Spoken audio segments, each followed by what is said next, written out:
মনি মনি এখানে কি করছে?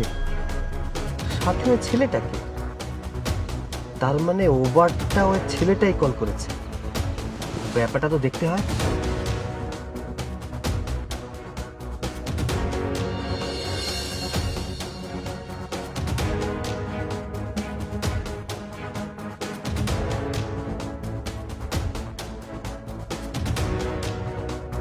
এক মিনিট। হ্যালো। স্যার, লোকেশনে গাড়ি চলে আসছে। আচ্ছা হ্যাঁ, ওই তো গাড়ি চলে আসছে, রাখো। চলো।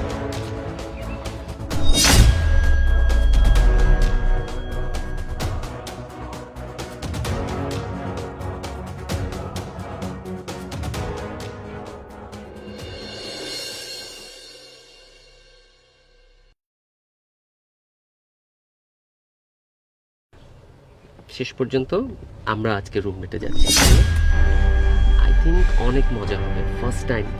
অনেক বছর তো আমরা প্রেম করছি, তাই না? সো তোমার কেমন লাগছে? খুব ভয় লাগছে, খুবই নার্ভাস আমি। আমার মনে হয় আমাদের আর কিছুদিন পরে যাওয়া উচিত। আরে বাবা, ভয়ের কি আছে? তুমি আমাকে ভালোবাসো না বলো? প্রচুর। তাহলে এটাতে ভয়ের কি আছে? আমি তোমার বয়ফ্রেন্ড, তুমি আমার গার্লফ্রেন্ড। সো আমাদের মধ্যে তো এরকম কিছু হতেই পারে। আপনারা কোথায় যাবেন? রিসোর্ট, আমি তো অ্যাড্রেস দিয়েইছি। ও আচ্ছা, কিছু মনে না করলে একটা কথা জিজ্ঞাসা করব। বলো। আপনারা কি হাজবেন্ড ওয়াইফ? না না, আমরা বয়ফ্রেন্ড গার্লফ্রেন্ড। আরে দূর, ড্রাইভারের সাথে কি কথা বলতেছো? ওর সাথে এত কথা বলে কি লাভ? আর এখন না, ছাড়ো, ও দেখছে। না, আসলে জিজ্ঞাসা করছিলাম এই কারণে, আপনারা যদি আবার ব্যাক করেন তাহলে আপনাদের নিয়েই আমি ফিরতাম আর কি। না ঠিক, তবে আমরা তো কালকে ফিরবো, আজকে রাত্রে ওখানে স্টে করবো। তুমি যদি পারো কাল সকালে আমাদের রিসিভ করে নিয়ে আসতে পারো ওখান থেকে। আচ্ছা ঠিক আছে, বুঝেনি তো, টাকা পয়সার বিষয় আর কি। ওকে, ভালোই হলো, একটা বিশ্বস্ত মানুষ পাওয়া গেল, তাই না? কি হলো? একটু কাজ আছে তো, আপনারা বসুন, আমি আসছি। হ্যাঁ,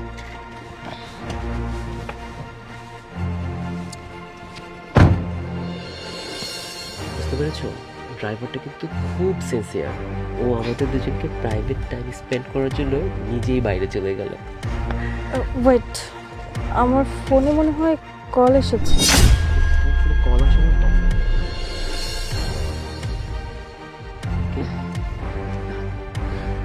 হ্যালো, আচ্ছা কোথায় তুমি? আমি তো এই যে ক্যাম্পাসেই আছি। ও, ক্যাম্পাসে আছো? হ্যাঁ। আচ্ছা, আমি না আজকে ফিরতে পারবো না, আসলে এক্সট্রা ক্লাস আছে তো আমাদের। আজকে না অনেক রাত হবে। আমি একটা কাজ করি, আমি আমার বান্ধবীর বাসায় আজকে থেকে যাব। তুমি একটু ম্যানেজ করে থাকো। তোমার বান্ধবীর বাসা কি রিসোর্টে? হোয়াট?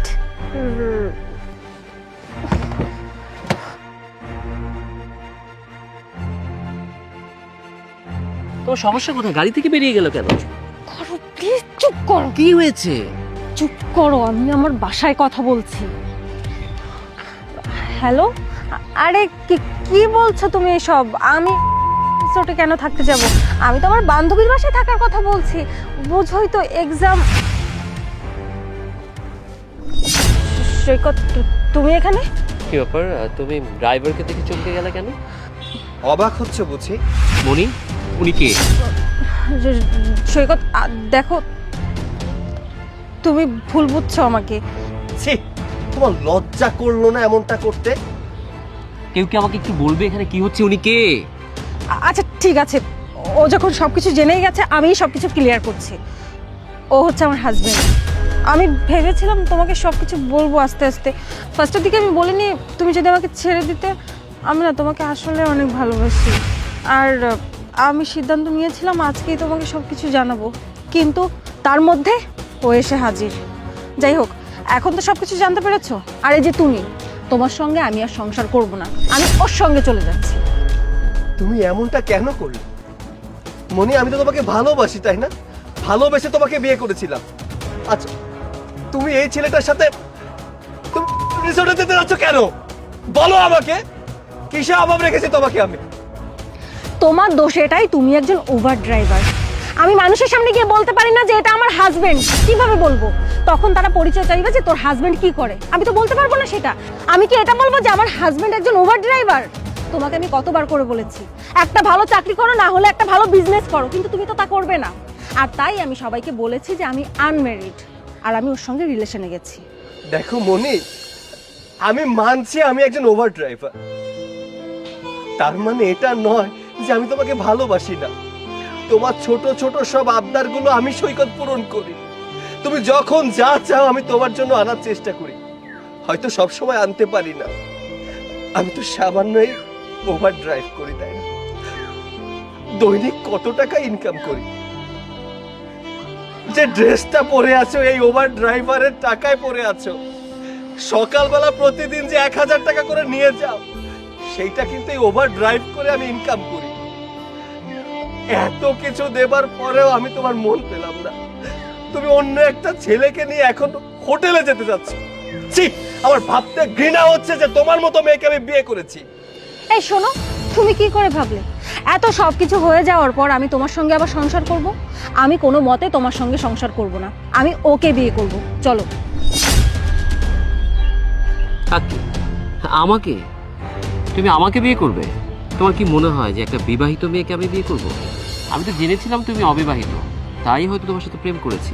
কিন্তু আজকে যখন দেখলাম একটা ভালো মানুষের মতো স্বামীকে তুমি ঠকিয়েছো just for he is a Uber driver, এজন্যে সে একটা ড্রাইভার বলে তাকে তুমি ঠকিয়েছো, তার মানে তুমি বেটার অপশন খুঁজেছো। পরে যখন দেখা যাবে আমার চেয়ে বেটার কেউ তোমার লাইফে আসছে, তখন তুমি আমাকেও ঠকাবে। এমন মেয়েদের সাথে আর কেউ থাকলেও অন্তত আমি থাকবো না। Good bye.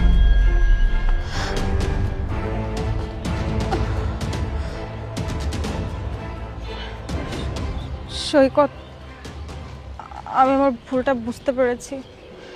I am sorry, please আমাকে মাফ করে দাও। তুমি আমার কাছে কেন ক্ষমা চাচ্ছ? তুমি তো ভুল করোনি। তুমি যেটা করেছো জেনে শুনে করেছো। তুমি পড়াশোনা করছো ভার্সিটিতে, একটা ভার্সিটির খরচ কতটা হয় সেটা যে বহন করে শুধুমাত্র সেই জানে। আমি এত কষ্ট করে তোমার সুখের জন্য এত কিছু করছি, তারপরেও আমি তোমার মন পাইনি। আমার কাছে ক্ষমা চাইতে হবে না, তুমি বেটার অপশন খুঁজেছিলে। আমি তো গরিব, জাস্ট সামান্য একজন ওভার ড্রাইভার, এই জন্য তুমি ওই ছেলের সাথে প্রেম করেছো। এখন তোমার কাছে অপশন নেই, তুমি আমার কাছে আবার ফিরে যেতে চাচ্ছ। আবার যখন অন্য একজনকে পেয়ে যাবে না, এই সৈকতের বুকে লাথি মারতে তোমার এক বিন্দু দ্বিধাবোধ হবে না। সো দয়া করে আমার কাছে আর ফিরে আসার দরকার নেই। তুমি তোমার মনের মতো কাউকে দেখে বিয়ে করে নিও। আমি আসছি।